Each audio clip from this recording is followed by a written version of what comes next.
Hello viewers, welcome back to Duflux. In this video I will be dealing with the solutions to starting the solutions to get to into electrical engineering questions that came from subject signal systems. So basically 7 questions came from signal systems, and in this video I will be going to deal with the first question, question number 20 according to master question paper of K225 electrical engineering from the subject signals and systems of 1 mark MCQ type. And the question goes like, consider discrete time linear time invariant LTI system S where y of n equal to s of x of n. S of delta n is given as 1 0 such that n belongs to 1 for n belongs to 0 1 2 and 0 otherwise. तो इसमें लिखा हुआ है पूछा है where delta n is the discrete time unit impulse function. For an input signal xn, the output yn is option A xn plus xn minus 1 plus xn minus 2, option B xn minus 1 plus xn plus xn plus 1, option C xn plus plus 1 plus xn plus 2, option D xn plus 1 plus xn plus 2 plus xn plus 3. Moving on to solution for this question.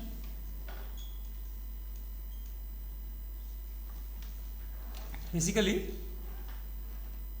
S system, discrete time linear time unit system, DTLTI system, which if the delta input is given, it is equal to 1 for n equal to 0 1 2 and 0 otherwise, right?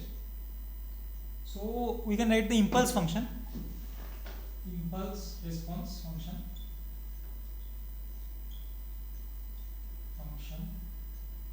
of discrete time linear time invariant DTLTI system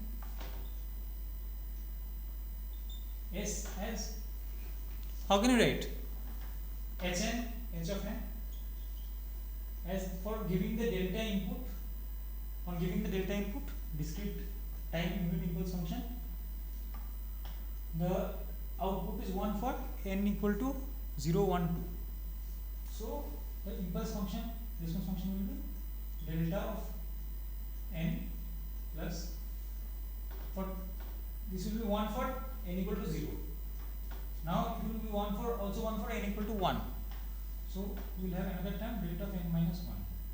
This term will be 1 for n equal to 1, and also for n equal to 2 there will be another term. So it will be delta of n minus 2.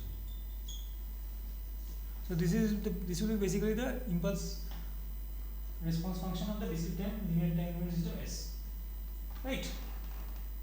According to the definition given here in the question. Now for any given input signal xn, the output yn will be output.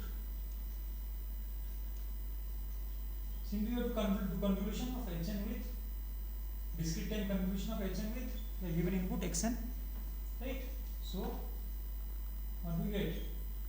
Delta n plus delta n minus 1 plus delta n minus 2 convolution with xn. Now from the properties of using the properties of discrete time convolution and of the discrete time unit impulse function, the property of shifting and this, we get delta n converted with xn gives xn, delta n minus 1 converted with xn gives xn minus 1, and delta n minus 2 converted with xn gives xn minus 2. So this is basically the output yn. xn plus xn minus 1 plus xn minus 2 for any given input signal xn for the discrete time linear time unit system as given in definition given. So the correct answer for this question matches with the option in A, right? I have explained the basic steps of approaching the question based on the discrete time linear time unit system, using the definition of the system and the properties of discrete time unit impulse function and discrete time convolution. Hope the solution is clear. That's all the solution. Thank you.